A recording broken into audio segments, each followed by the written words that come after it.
Welcome in to the Fantasy Football Power Hour, brought to you by the SPFFC on the TN2M network of shows. I'm your host, Seth Burchin, joined alongside my co-host, partners in crime, all of the good things, Dr. Brian Harwood and Chuck Ellis. You all know them, especially if you've been tuning in the last few weeks. We are a motley crew. And we're coming into week 4 of the NFL. Gentlemen, how's it going tonight? Pretty good, sir. How are you this evening? You know, my fantasy teams need a drink. My fantasy football season needs a drink. That's sort of how I'm going right now. That's been my joke for the week because despite the fact that in the SBFFC in the main event, I have a good team. I'm 0-3, so them's the breaks sometimes. Dr. Harwood, how's it going tonight? Well, I'm doing pretty well. I'm feeling a lot better. Last week I was down with a cough, cold, and I felt like I was about ready to get somebody sick with an enema to get me back to life. But I'm stopped coughing for the most part, and the miracles of cough syrup and the medicine, antibiotics. I think I'll be able to go for a good full hour tonight. And Seth, you're 0-3, but how many points you scored though? Not that many for various reasons. I lost CeeDee Lamb. I lost Xavier Worthy one of those weeks, and I was starting. So when you've got 2 weeks and you've got a player, a roster spot that puts up 0, it's going to hurt. Well, not all is lost. I mean, first thing is you've got to start scoring. I made some kind of a house cleaning moves on my roster this week. Hopefully I can get going. I'm 1-2, but I'm ranked 250th. I can't. Well, if I'm not dead last, it would shock me at this point. Well, just that just proves that we just have some adversity to fight through, and we'll fight through it. And good owners deal with adversity well. And I'm not Mike Gundy, but I am a man, and I'm 38. So I'm just going to throw that out there. There's your Mike. Do you guys get the feeling that there's no flow to fantasy this year? There's no, other than your Josh Allen and maybe I think Taylor. There's nobody you can throw your hat on right now to say, I know this guy's going to score. Maybe Saquon Barkley as well, because he's had a good 3 weeks, and people that passed on him, that got him, a little bit late, the people that got him maybe got him, 7, 8, 9 in some divisions and some drafts. They're reaping the benefits of that, but it doesn't feel like there's a lot of consistency across the board, and it makes sending a lineup very difficult because guys you're counting on, like say a Jamar Chase, has had 2 dud weeks out of 3. The 1 week he had that was great, but Dr. Harwood, when you've got your number 1 overall pick or your first round talent, and he has not produced the way that you need him to, and not put up those consistent, for me, out of a first-round pick, I want 18 or more points. That's kind of what I'm shooting for out of a first-round pick. I want that consistency. And Doc, you've got a lot of first-round picks that have not produced. I mean, what should fantasy owners be thinking? Well, right now, I could tell you 2 stories. I mean, I had Jamar Chase in the Friday night Woo Fantasy Live Draft. Had him and Burrow stacked. I thought, I'm going to be invincible. Had young running back talent, but Burrow gets hurt, and then Chase does nothing. I could see the Bengals possibly going to rebuild mode if they keep losing. Now, did you know that on one of my main leagues up in Maryland, if you're not first or last league, Chuck Ellis' Superflex League in Maryland, I had both CeeDee Lamb and James Conner. Ooh. How many other owners had both of them? Ooh. I'm sure there's some in the country or world that have, but I mean that's I'd say the percentage is very, very small. Well, but I'm gonna say 10-team league, and I had Jake Ferguson on the bench, so I'm gonna use him to replace Lamb because I've got Prescott. Then I've got Pollard, Pacheco. I don't have a lot of running back depth in that league, but I've got Tootin, which I've been offered a trade. Tajay Spears straight up for Tootin. I don't want to do that because I think Tootin's going to be the next guy up. What's you? Yeah. After the trade of Tank Bigsby, I think Tootin looks very attractive right now. If you've got him, what people need to do now is look for weeks 5, 6, 7, 8, 9, 10. They've got to look far ahead now. They've got to look ahead, and they've got to stick with their guns. What they got. If not, if they're not going to make the playoffs, I'd start making prop bets to make money, to raise money to pay for your teams next year, or play your fan ball SPFLC qualifier games. That's a way to go for sure. Especially if you're 0-4, you're basically looking down the barrel of a not making the playoffs at all. Yep. 0-3, you can recover from that. You've really got to make the right moves and the right plays every week. There's no room for error at that point. But Chuck,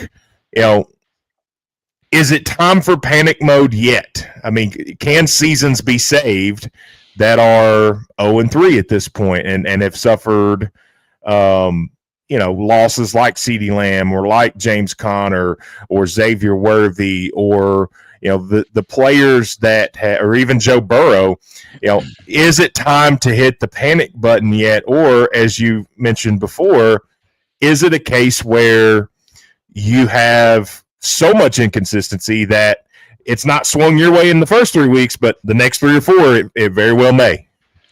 Yeah, I don't think it's time to sink the ship yet. I started 0-3 in my league last year and ran off 8 in a row and ended up winning my league. But like we were saying, it just fantasy doesn't have a good feel right now. There's no consistency whatsoever. I don't know if it's time to panic, but you might want to start looking at other options, especially with bye weeks coming up. You look at a guy like Marvin Harrison last week. He dropped a 44-yard pass that hit him in the breadbasket and then dropped the touchdown. That guy was at the bottom of the barrel, and then he kind of recovered a little bit last night. So it's never over. These guys are professionals. They don't want to go out there and stink it up every single week. I think as you get into weeks 4, 5, 6, you're going to see the offense is starting to improve a little bit. But the flip side of that coin is there's so many injuries right now that none of these guys can get any continuity with each other. They can't get practice time with each other. So you got guys like DeAndre Swift, who's not practicing all week, and then he has to get out on the field and perform. It's hard. These guys are still human beings, and it's hard. They got to practice, and they got to practice with their quarterbacks. Yeah, well, I mean, at any level of football, if you don't practice, playing the game is going to be a lot harder. And obviously you got, a case like Swift where he's been, I don't want to call him pedestrian, but he's not had, I think, the season a lot of fantasy owners would have liked. Looking back, though, the week has already started. You mentioned Marvin Harrison last night in action. You've got the Seahawks and the Cardinals. Some fantasy relevance there from guys like, or guys that people are depending on, like Kenneth Walker, Marvin Harrison, just to name a couple. Doc, what do you think about the game last night overall? I thought that I went into it with a very good plan. I thought the Seattle Seahawks were going to win the game outright, and I forgot to put them on a pick 'em. I just didn't have time because I was setting on my lineups right till game time. So my prediction was on Seattle winning. However, I bet a prop, Jackson Smith-Njigba. It was on the ESPN bet. If you had 80 receiving yards or more, minus 120 juice, you'd win. You know how many yards he got? 79. 79. Now, if you talk That's the way it works. You talk about possible point shaving or possible rigged or possible something going on to make these lines not worth they were, because you got 80, because the line for his actual yards was 84.5 minus 110. And then I was like, I'm gonna buy him 80 yards for minus 120, get that 10% juice. Something is fishy about these player props. I'm telling you guys. And there's going to be more like that's going to come out of the woodwork in the coming weeks. There's going to be some investigation. You just wait and see. Now, the Jigba, number one wide receiver, probably I'd say top 10 guy, and will continue to be. But don't you see that's a little crazy? 79 receiving yards, and I got the bet at 80 with it only 10% juice more than 84.5 yards. He's got to play better. He's got to play better. Yeah, that's always the answer, isn't it, Chuck? But I think I mentioned on the show last week, it always amazes me at how good the prognosticators are at coming up with these props and these lines, because they're almost spot on. I mean, sometimes every week there's a prop or a line that gets blown out of the water, but the vast majority of it they're very good. I know a lot of it is computers and analytics and running numbers and all sorts of things like that. But money exchange hands the referee. Well, I mean, when you deal with money at the level that sports books do, they've got to be right more than they've got to be wrong. So they've got it all figured out for sure. Okay. Mm-hmm. Once you lose integrity, the rest of it's a piece of cake. That's right. Yeah. And based on my bank account, I'm holding on to all my integrity. You know, Edward Bradley says if he'd stayed in bounds, he would have scored. They would have got the yardage right there. But where I'm coming across, like, all seriousness, with these bet props, you see like the 80 yards and all that. If you're wondering who to start in your fantasy lineups, it might be best to go to FanDuel, Circus Sports, DraftKings, ESPN Bet. See where these guys are ranked receiving yards, rushing yards, over, under, and make your assumption based on that. Build your rankings, maybe because of that. I mean, it'll give you a good indication, I think, for the most. So if you're not sure on a start 'em, sit 'em, right? Yeah, just go look at the lines, and that'll give you an idea. Mm-hmm. Yeah, I'm not going to disagree with that. I've had a couple of those that were real close that I thought was a little sketchy. One of six in my mind was the Super Bowl a couple years ago. The Rams were in. I had a prop that I already hit 3 at halftime, and I needed, I believe it was 61 yards rushing out of Mr. Cam Akers, and he had 59 yards rushing at halftime and never got a carry in the second half. Pulled him. It was. They knew it was your bet. That's what it was. They phoned down on the bat phone. They said, Chuck's got a parlay working here. I said, that's money in the bag right there, and never got a carry in the second half. Those are the most frustrating ones, too. Yes, sir. Chuck, you'd be proud of me. Last night on the NFFC primetime $350 championship RotoWire online, I benched Horton last second to put him back in Javonte Williams. Oof. I played Horton in a league, and that didn't go well. Well, yeah, and I spent $150 some to get him on the SBFFC, just to get some more impact wide receivers. I'd like to say that's a name that I brought up early in the show, like before drafts. You did. And I took him in every draft I could because I just thought he was going to be something, and I still think he will be. And through 2 weeks, he was great last night. But they really weren't throwing the ball effectively last night. I'll put it that way. At least not until the second half, and then Horton was almost, invisible. Well, Thursday night.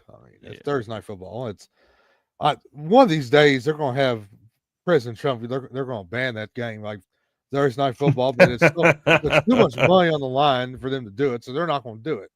Yes. But Thursday night football is a different animal than Monday night football or Sunday. Again, it's another game that had no flow. These guys, especially the teams that have to travel, you finish up a game Sunday, you got to travel, and then you got 1 day to practice. I agree. Those Thursday night games probably need to go. So let's talk a little bit. Let's shift gears here and talk replacement plans. If you're a CeeDee Lamb owner, if you're a James Conner owner, you lost as Doc's put it, you lost a couple of those on the same team.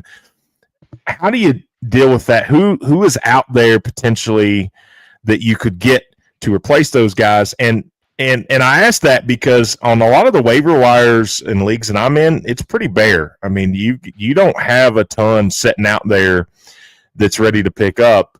And so you're starting to go look at your bench. But is there anybody out there that that you like, that you think could come in or is worth an add at this point based on talent that's been lost so far in the season?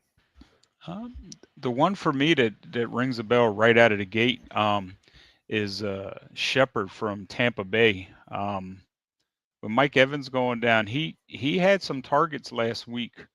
So I'm intrigued to see how he does this week. But he looked pretty good, and he's a guy that's available in most every league right now. So if you're struggling, if you had the Mike Evans and the Terry McLaurins and the CeeDee Lambs and the I would take a look at Mr. Shepard.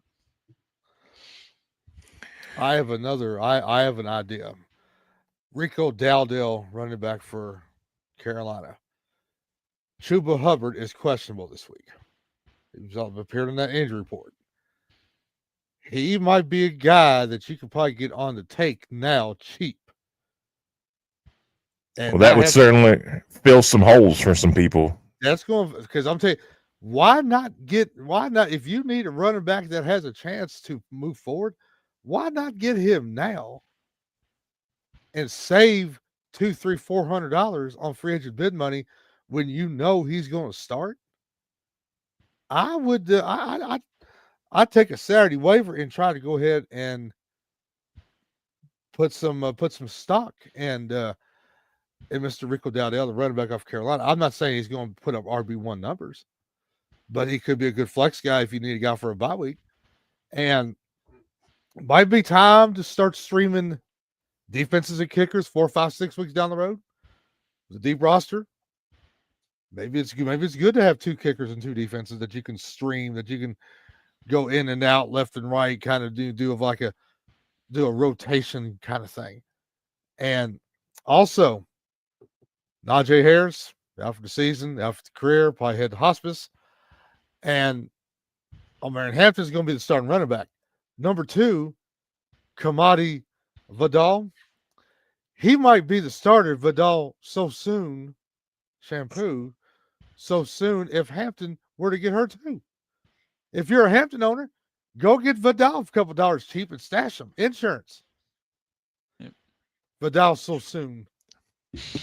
What do you think about? I want to throw a name out there, and then we'll take a break and introduce our guest. What do you think about a guy like Hassan Haskins, who Najee Harris is out?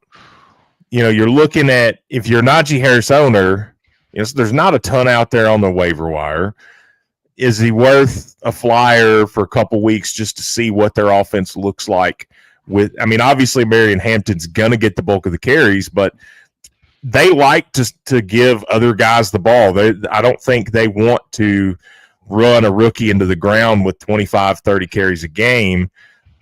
Is he a guy that, Chuck, I'll throw this to you. Is Hassan Haskins a guy that you think is worth a flyer and worth a pickup in leagues? Yeah, he was Harbaugh's guy in Michigan, and he's been sticking around. He was on the practice squad for a while and sticking around, and here's his opportunity. I think he's going to get some carries this week. I definitely agree with what Dr. Harwood said about Vidal, but I think you're going to see Vidal popping in there, a little bit of change of pace, some passing downs, but I think inside the 20, inside the 10, you might see some carries out of Haskins this week, just to preserve Hampton a little bit. He can't take all of that. Yeah, there's a lot of intrigue in that backfield, I think, because I'm not certain that it's going to be he's going to get most of the carries, but I don't think it's going to be he's not a 3-down back for them. They're going to mix in some guys, and I'm just interested to see what that snap share is like for the others behind him.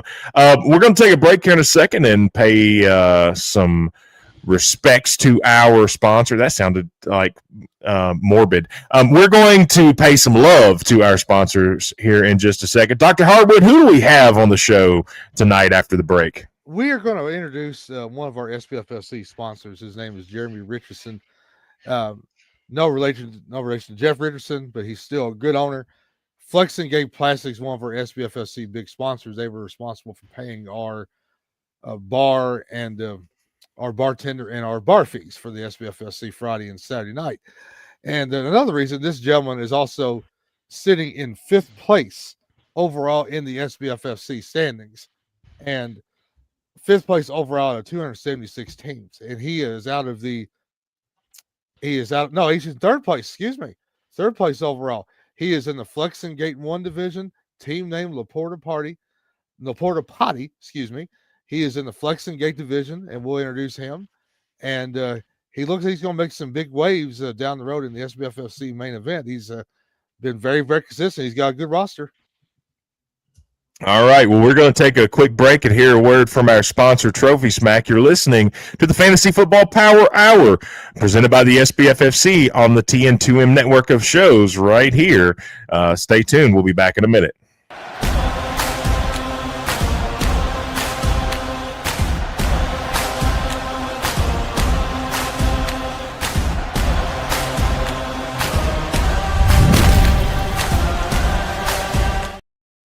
That was our sponsor for tonight's show, Trophy Smack. Check out TrophySmack.com. They've got all of your championship fantasy sport needs, belts, trophies, chains, flags, you name it. They've got it. Check them out. Tell them the SBFFC sent you.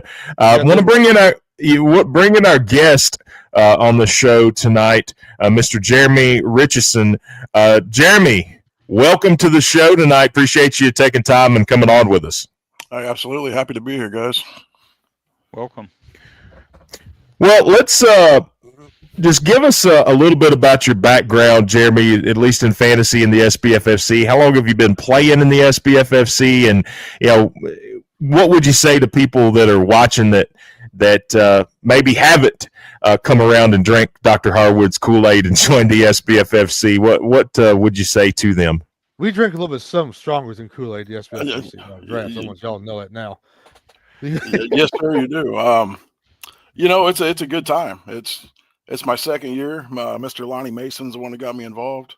So he introduced me to Dr. Harwood, and now we're sitting here on a podcast, and I'm 7 teams deep, and I get text all the time to do this and do that, and so it's been a good time.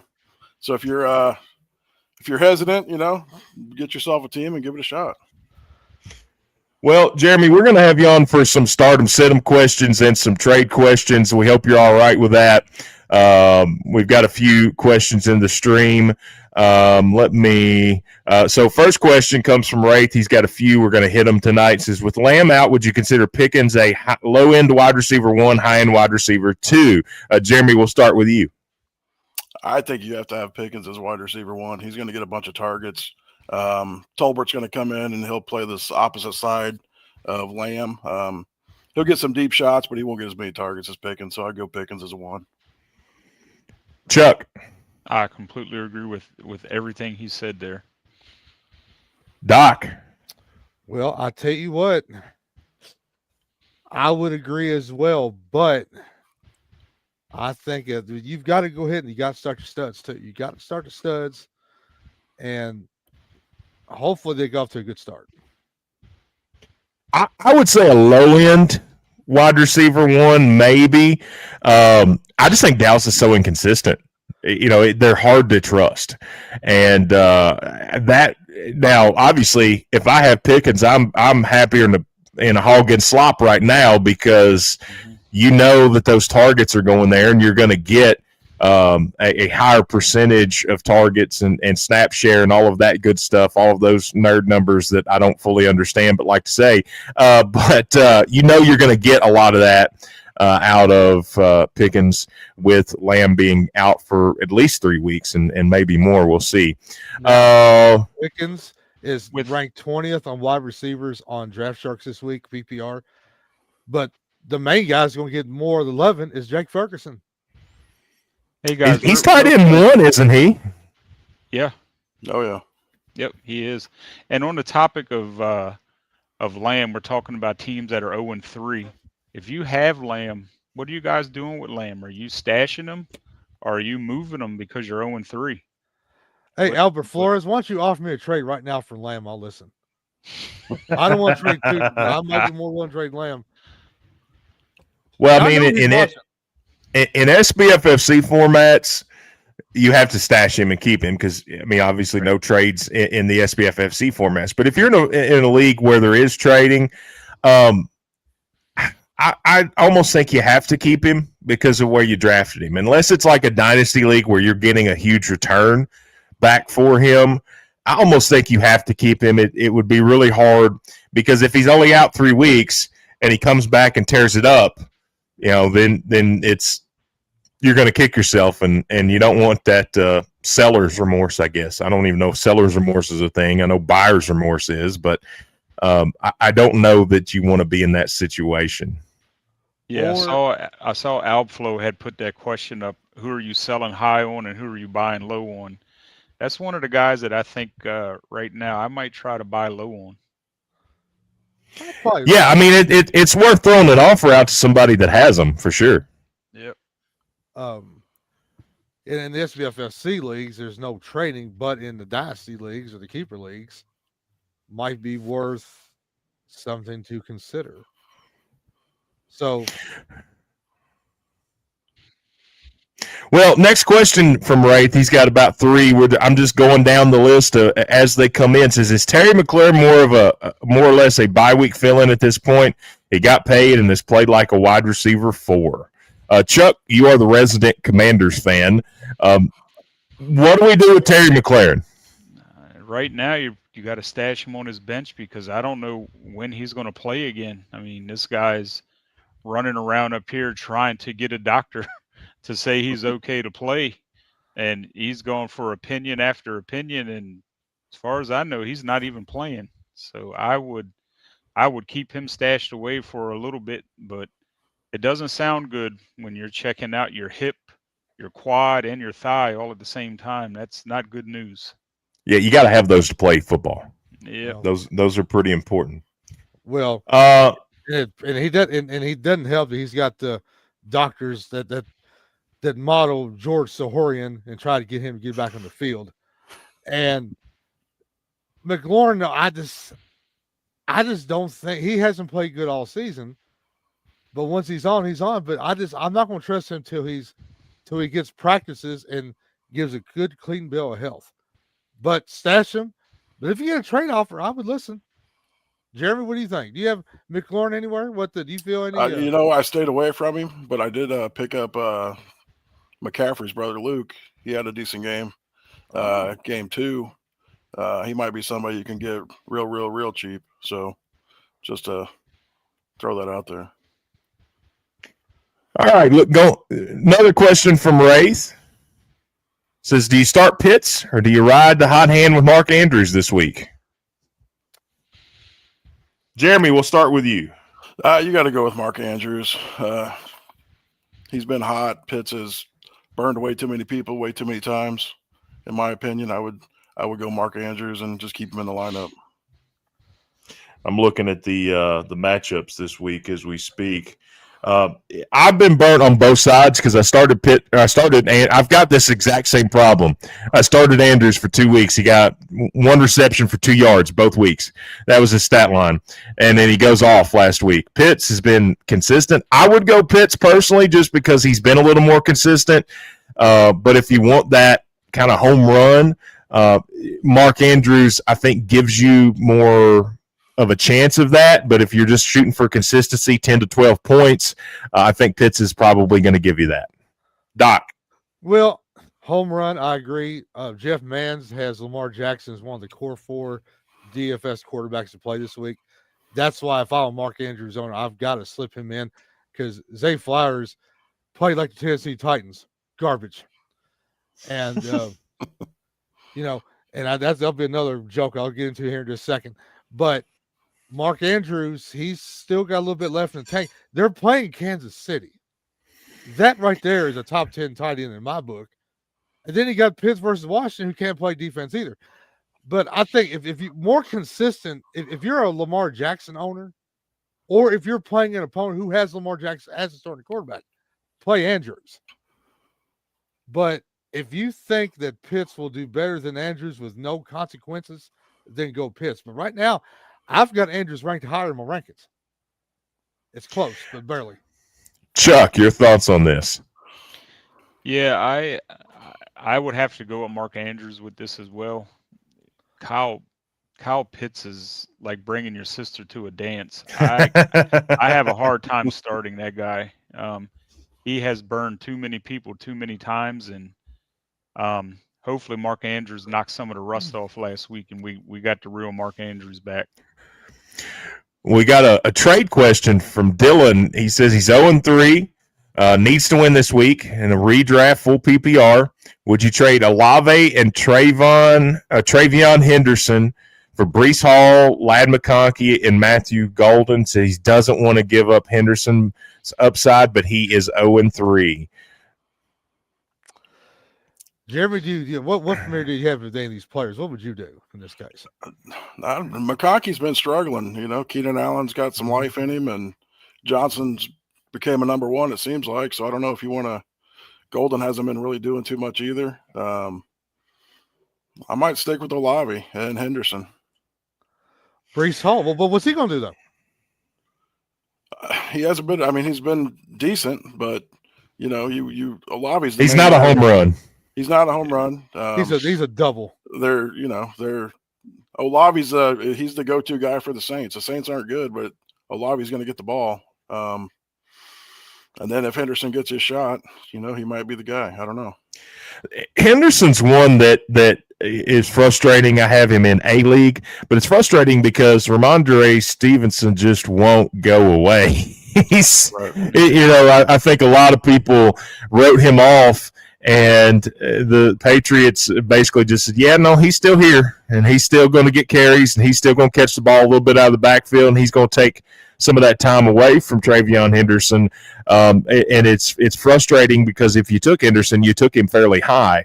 I think I would hold on to the two just because I think you have to look at it as, yeah, you're getting three guys you could potentially play, but are you going to? I don't know that Golden is going to crack your lineup every week right now. I mean, he's not been putting up numbers of a guy that I'm going to start week in and week out. I think I am going to start Olave, and I am going to start Travion Henderson each week. You get Hall and McConkey. McConkey struggled. I've got a lot of stock in him, and trust me, that's been frustrating. Breece Hall, they're kind of riding the hot hand there, so might be Breece Hall's game, might be Braylon Allen's game. You just don't know what you're going to get with the Jets, and I think the Jets in general are just not trustworthy. So personally, I would stick with what you got. I think you're going to be in better shape. Now, let me ask this, though. If this Dillon guy's 0-3, how good is his bench? How good is his bench players to get ready for these bye weeks? Because I've got Olave and McConkey. They're pretty close in the rank. It's probably about a 2-point difference, if that. And Breece Hall is ranked way above Henderson in my rankings. And then you've got Matthew Golden, the wild card that can put in for bye weeks. And in Golden, you got to remember with this guy, he's ranked number 50. He hasn't proven his potential yet, but I'd like to see who's on your bench where you can make this move. I mean, what can you lose? What can you gain? Who would you have to drop? That's what you got to ask yourself.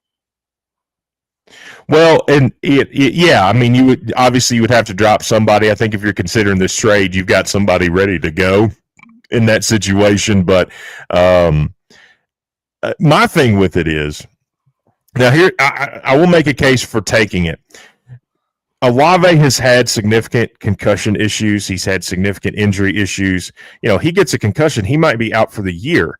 And so if you run into that and a Travion Henderson that's not getting the bulk of the carries right now, I mean, you can make a case where this is a good trade because you're getting guys that are going to get targets. You're getting guys that are going to get the ball, at least some. So I could see a world where you say this is a good trade. Go ahead and make it. But I don't think this trade is going to save your team. Just overall, I don't think this trade saves your team. It might provide you a little more depth, but it definitely doesn't save the team. Yeah, I don't think this trade helps your team at all. I mean, Breece Hall is basically in a 50-50 timeshare right now. There's a lot of mouths that the Chargers are trying to feed right now. Same thing with Green Bay. Man, they have 5 receivers get 2 catches every week. I think Olave is still one of the leading target share guys in the NFL right now. And Ramondre Stevenson threw the ball on the ground a lot last week. I think you might see a little more Henderson this week. So I think holding on to those players probably benefits your team right now. Well, I'll tell you what, there was a comment from John Miner, and John Miner is a very philanthropic owner in the SBFFC, and we participate in a lot of his fundraisers. His wife today was welcomed as the new coach of archery at Frederick Douglass High School, and I love me some archery. I've been around archery for several years. I've donated several fundraisers. He says, make the trade. You're getting Herbert and Love supporting you versus Spencer Rattler. That's another thing to consider, guys. I mean, you do get that, but at the same time, I mean, you're also, even though it's Spencer Rattler, they're not really throwing it to anybody else right now. I mean, Olave's getting the lion's share of the targets. He's been the leading target getter on that team each week, and I'll take opportunities. Ladd McConkey, unfortunately, has not. He's been one of the bigger disappointments, I think, early on in the fantasy season. That doesn't mean that he can't have huge games and that he won't have huge games. I mean, we're really just talking about right now and currently. But you do upgrade quarterback, at least in that one instance. And I'll tell you what, and Jeremy, you're a Quentin Johnson owner. Yes, sir. Why is he taking Ladd McConkey's? Why is the real reason why he's taking some of Ladd McConkey's snaps? Is Ladd McConkey hurt like Everett Bradley, the rat poison, 3-time the SBFFC division champion in a row, has said? Or is Quentin Johnson just that good? I think Quentin Johnson's become a natural deep threat, and it's Herbert likes to throw the ball down the field. And I think Harbaugh's starting to let him do that more this year than he did last year, instead of just playing straight smash mouth football and dinking and dunking to McConkey. So I think, and then you brought Keenan Allen back, who's, I think he's had a touchdown every game. So he's a big time target as well. And all right, let's go to another San Diego, or I call him San Diego, Los Angeles Chargers question. Dylan Allen, he is a new owner in the SBFFC. Love him to death. He texts me and calls me every week, wanted me to give him my advice. And despite that, his team is still doing pretty good. He needs 2 out of the 4. We're going to transition from Ladd. He's got to start 2 out of 4 now. Keenan Allen, Juwan Jennings, T. Higgins, and Devontae Wicks. I'm going to hear everybody's opinion on this one, and then I'll chime in. Well, I think it's depending on, if Jennings plays, I think it's Keenan Allen and Juwan Jennings, and I don't think it's even close. We saw what Browning did in his first start, and that I mean, he's capable. He's shown he's capable in the past, but I'm one of those show me kind of guys, and he's not done that so far this season. And Wicks, I think you're just taking a flyer on a guy that might only catch 2 passes the whole game. So for me, it's Keenan Allen and Juwan Jennings. If Jennings plays, if Jennings doesn't play, then you probably have to play Higgins there. Mr. Jeremy. Yeah, I agree. For me, it's Keenan Allen, Juwan Jennings. Dotavian Wicks is going to be touchdown dependent. He's not going to have a bunch of targets, but he could have that one long target. Jake Browning just looked really, really bad and lost. It's hard to not want to start T. Higgins, but it's got to be Keenan Allen and Juwan Jennings. I would agree with that, unless Juwan Jennings does not play. Yep. Sputnik Monroe and Billy Wicks back in the old Memphis days. Devontae Wicks, I would rather start Billy Wicks over Devontae Wicks. Jeremy, what do you think? No, I think you have to go Keenan Allen. Keenan Allen's been on fire. Juwan Jennings, if he's healthy, he's going to get targets with Ayuk still being out. T. Higgins might, you never know. T. Higgins or Chase, one of them's bound to have a good game sooner or later, but, I mean, how long are you going to wait for that? And then Wicks is, he's stuck in wide receiver land up there, so you never know who's going to get the ball. I would so Dylan, hopefully that helps you. Keep sending questions, keep sending answers. He's a first-year owner, and I want him to succeed because we've got to have some of the new talents succeed to really keep the SPFSC rolling. So, and then Ever Bradley says, NSP, never start pits. Well, but he does make an interesting point that I was going to bring up here. If Likely plays, does that take targets away from Mark Andrews? Absolutely. Yeah, it does. And I think he's questionable. He hasn't been ruled out yet, but it definitely takes some targets away from Andrews. Most definitely. We're going to take a quick break here. We are going to pay some love to our sponsor, TrophySmack.com. And when we come back, we'll dive into the week that is. We'll still take your stardom sit-em questions, trade questions, throw them in the chat. You are listening to the Fantasy Football Power Hour presented by the SPFFC on the TN2M network of shows. We'll be right back after a word from our sponsor.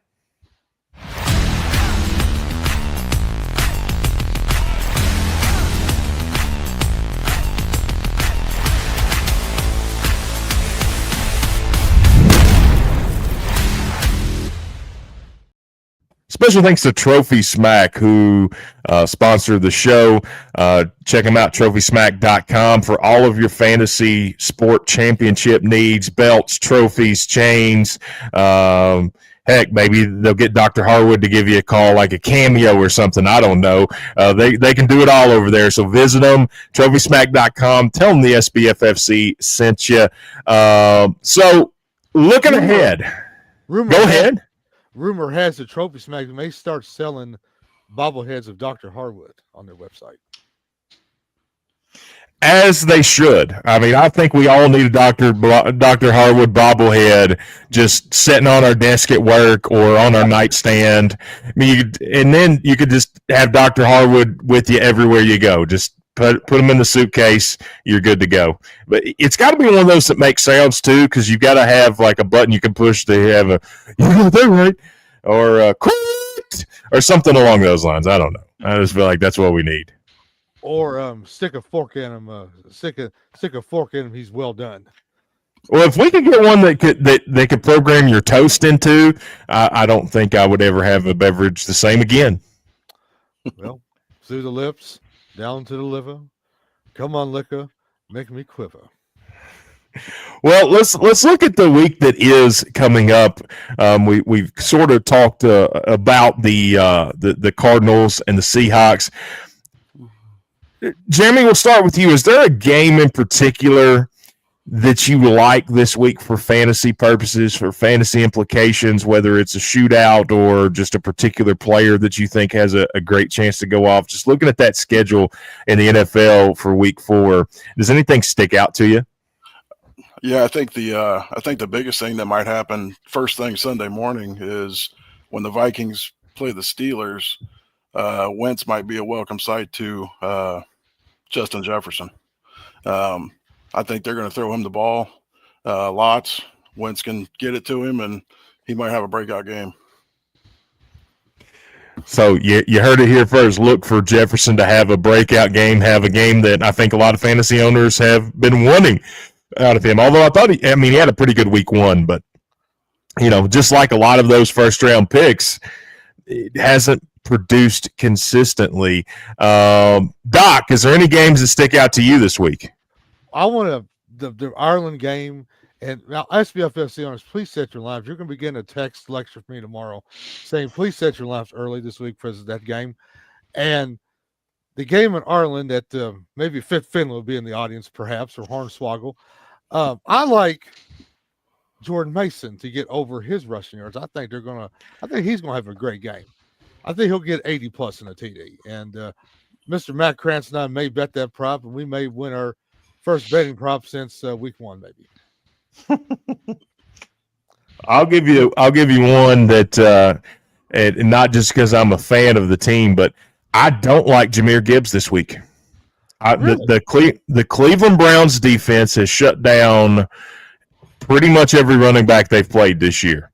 Now, Chase Brown got a touchdown on them, but they've shut down every running back. Jacobs didn't have a great game. Derrick Henry didn't have a great game. Brown really didn't have a great game. Their defense is legitimate, and they have shut down running backs. They've shut down offenses.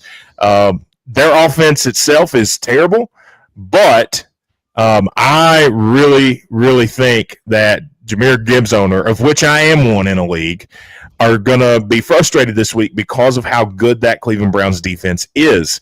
I also would take the under on that game because I don't think that either team is going to score particularly much.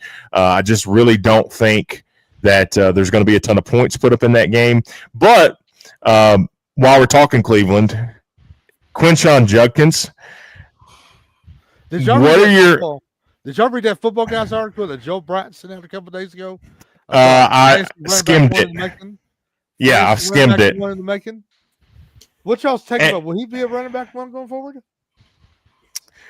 I don't think this year he will get to those numbers, but I think he has potential to get to those numbers in the future. So, especially if you took him in a dynasty league, I wouldn't let him go for anything at this point. But I think he's going to have some top 10 weeks in terms of numbers. They're just so inconsistent offensively, and they're looking to get Dylan Gabriel in as soon as they can. They really would like him to get some starts so that they can honestly justify whatever quarterback they take in the first round next year. And I just think that he's going to have good weeks, but I don't see him being a running back one yet. But I do think he has that potential. Guys, what do you think? Well, I think last week he had 18 out of the 19 runs for Cleveland. I mean, the guy has all the talent to be a number one running back. Will it be this year? I mean, he keeps getting 18 carries a game. Why not? What would concern me a little bit is the NFL still investigating him. So there's an outside possibility he could get suspended. But only time will tell. But he's definitely got the workload last week. So let's see what happens this week. Now, Jeremy, you know what it's like to win in the SBFSC, third place overall. What's your opinion on Judkins going forward? What do you see from him? I think if you took a chance on Judkins in a late round and you have him on your team right now, you're looking good. Sorry to say this, the Browns probably aren't going anywhere this year, but they're probably going to keep feeding him the ball. It looked like Sampson had his chance, and they just like Judkins better, and he's going to be their number one. And I drafted Judkins in the Chuck's League up in Maryland, and I'm glad I did now with the depth.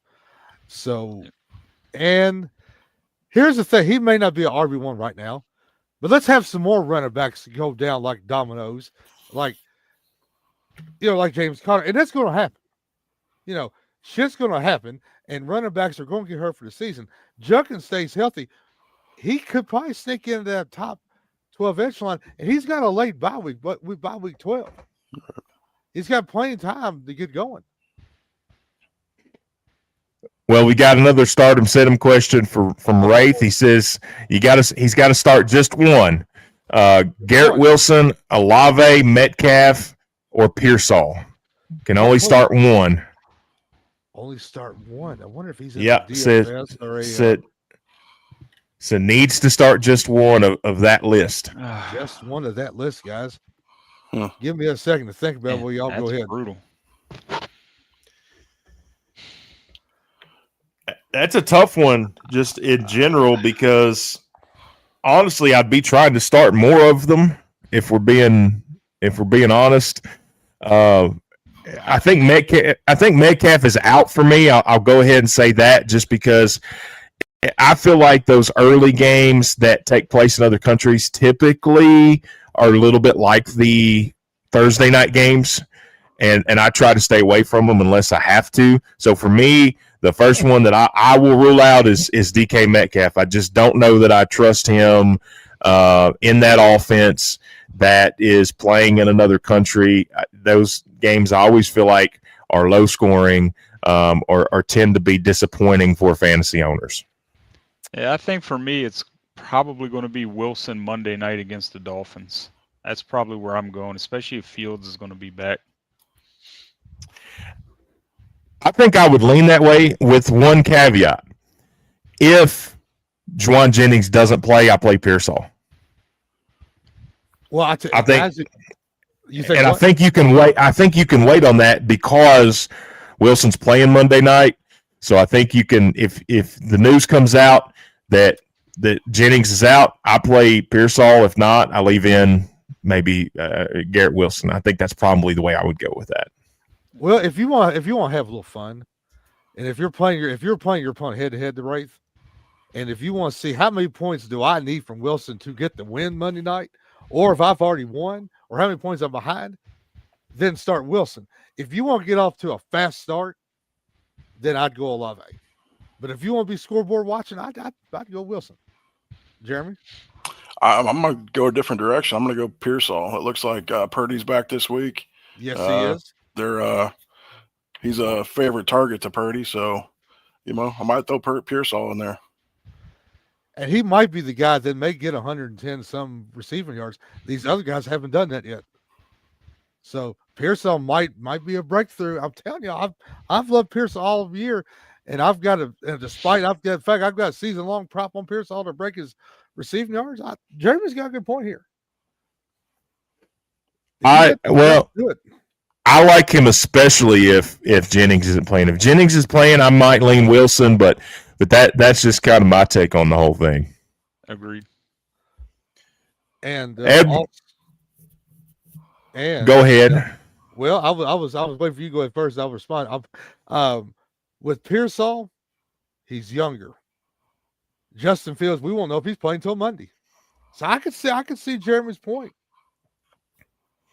I mean, I think you're in a good situation. If you can only play one of those, like the rest of your lineup's got to be pretty good.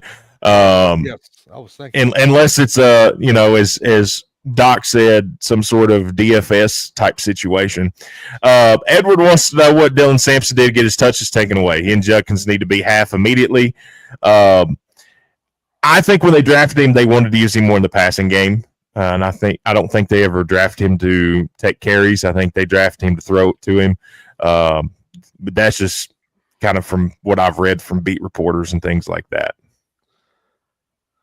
Or it could be just the Brownies are the Brownies, and they want to give the rookie a chance. Who knows? Listen, I was telling, I'm going to jump on my soapbox for just a second here before we answer this question as a Browns fan.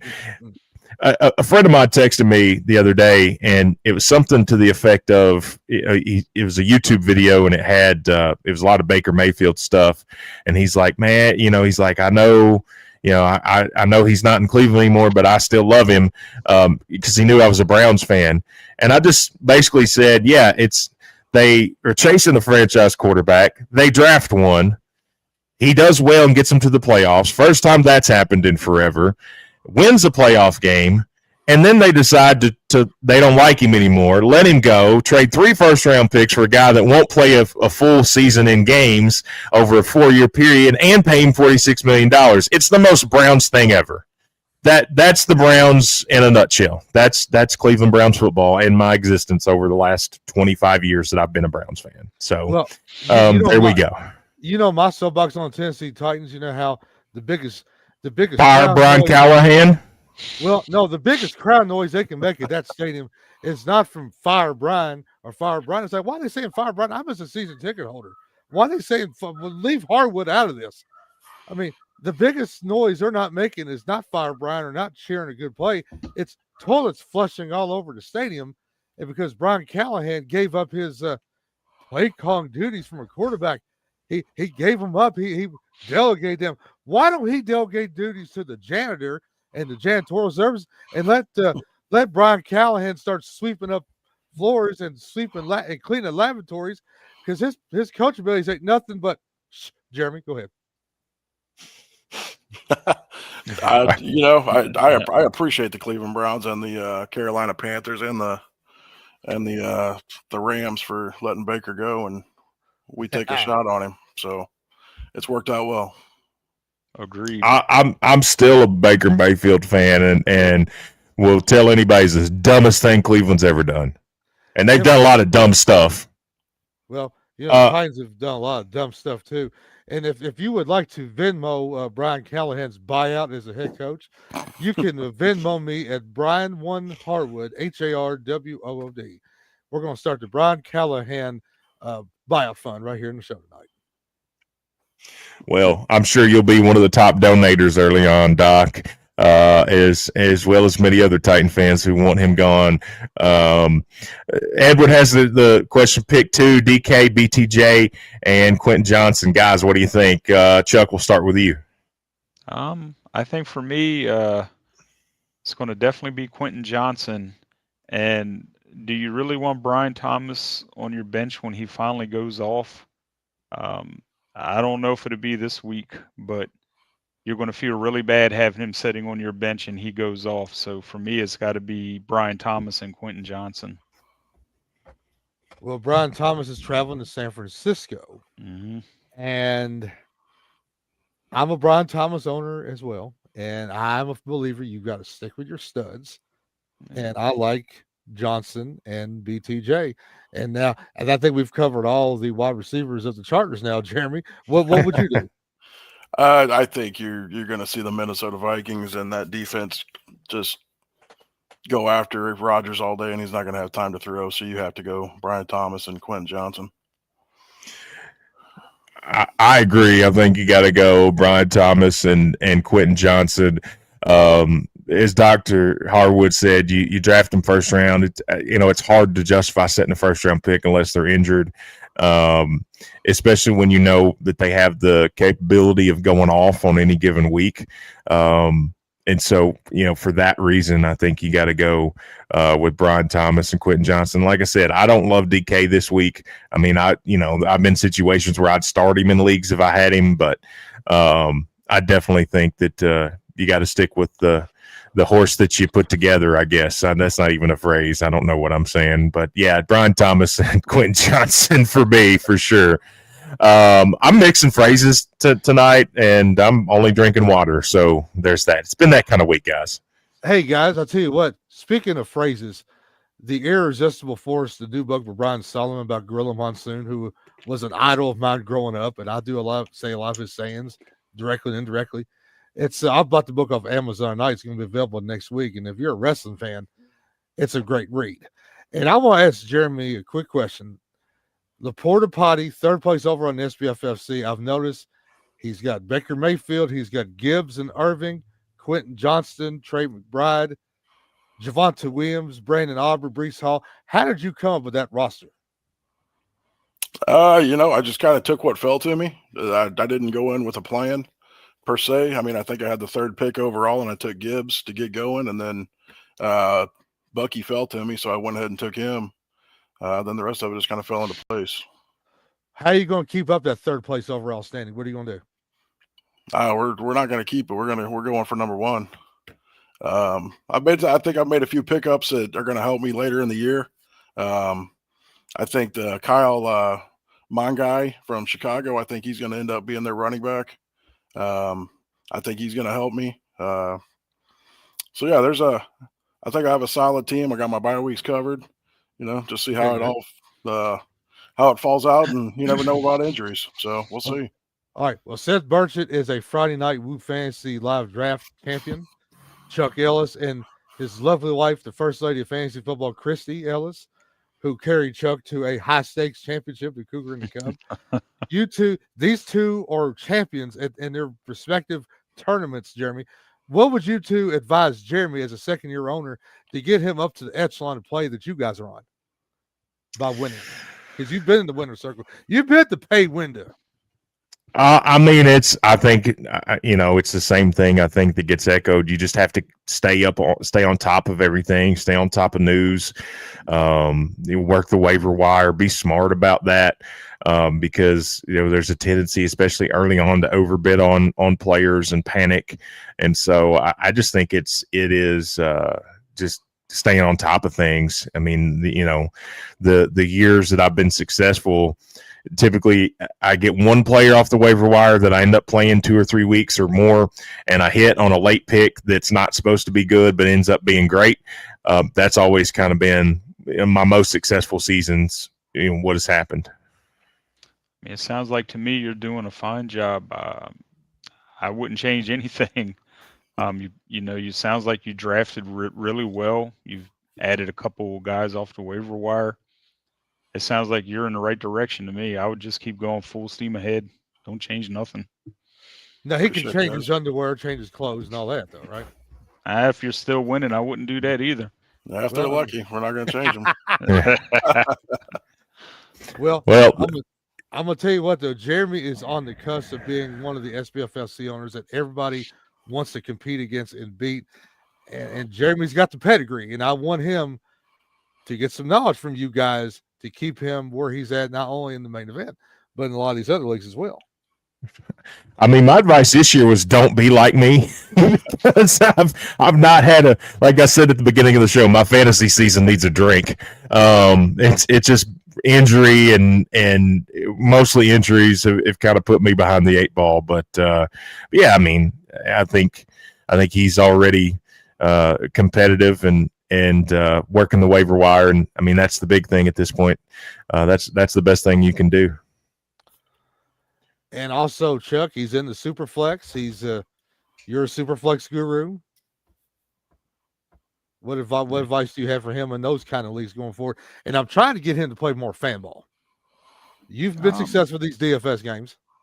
Yeah, as far as Superflex goes, a lot of people have a tendency to start chasing quarterbacks, especially if you see 5, 6, 7 go in the first round, and then you end up taking Jared Goff in the first round and leave Brian Robinson sitting out, or Bijan Robinson sitting out there. Just don't panic and chase quarterbacks. There will be plenty left when you pick. That's really the only advice I give people in Superflex. All right. Well, that's going to do it for the show tonight. Gentlemen, final thoughts. We'll go around the horn. We'll give the honor to our guest here. Jeremy, final thoughts tonight. I just want to say thank you guys for welcoming me, and I appreciate you having me on the show, and it's been a blast. Chuck. Well, my advice would be your preseason lineup is irrelevant now. Your midseason moves define your success. If you're in a league that trades, timing of trades is very important now with bye weeks coming up, with all the injuries floating around. Make some moves now before it's too late. Doc. I agree with both Seth and Chuck here. Just make your moves, keep doing around, keep doing your things. And even if you have to play the role spoiler, do it. I've got my SBFSC divisions. I think they're closer knit now than ever. And I think, well, if I don't win my flex and gate division, or if I don't win my overtime division, I'm going to try to prevent somebody from doing that. And then when the playoffs start, root for the boys to do well in the playoffs. And also as well, final thought, set your lineups, be on top of it, set your lineups early, look at the player props. And also, congratulations, Mr. Anthony Grubbs, loyal watcher of the show, fantasy baseball champion, 3 times in a row, beat a very, very, very tough opponent to do so.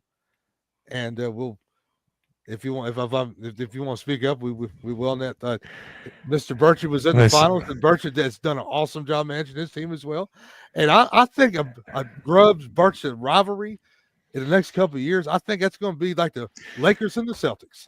Well, listen, I know this is fantasy football, but he employed a strategy that's kind of dirty, but if it's legal, it's fair, and I would have done the exact same thing, so I'm not complaining about it. But Congratulations to him. Was a good season, but I mean, second place isn't too bad. It pays, so I was happy with that for sure. Well, that's going to do it for the show tonight. Special thanks to everybody that's listened. Special thanks to our sponsors, TrophySmack.com. Check them out. Also, special thanks to the TN2M network of shows who have generously allowed us to be on their channel with their over 100,000 subscribers. So hopefully we're pulling a few of those out as well. And growing, yes. And if you're watching this, give them a subscribe as well. If especially if you like pop culture stuff, they're into all of that. For Jeremy, for Chuck, for Dr. Brian Harwood, I am Seth Burge, and you've been listening to the Fantasy Football Power Hour, brought to you by the SBFFC.